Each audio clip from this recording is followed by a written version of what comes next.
People with disabilities, becoming an adult means suddenly losing access to children's services and school programs that they may have relied on their entire lives. Absolutely. For Adult Autism Awareness Day, KapKV's Emily Goodell spoke to a Yakima-based organization that spent the past 50 years making sure they don't have to go through that journey alone. So many young people on the autism spectrum want to go to work, they want to live a life like everybody else, they want to get married, they want to have an apartment, and they just need a little assistance to get there. And Trust Community Services helps break past barriers to independence. Whether it's connecting up with a club, whether it's applying for financial aid down at YVC. One of their specialties, evaluating skills and setting up people with disabilities with a job that suits them. We've placed people as pharmacists, we've placed people as office clerks, and just any sector of the employment market. We won't ever put a person in front of an employer that we don't think can do the job.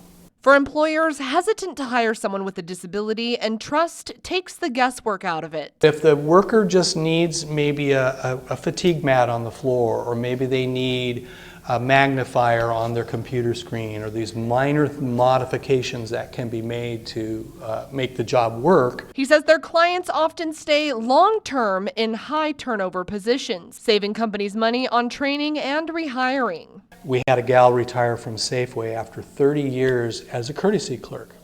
Now, how many times do you think Safeway has a courtesy clerk that makes it 30 years? The ultimate goal, to bridge the gaps and fade when they're no longer needed. In Washington State, 11% of kids graduate with a job that have a disability.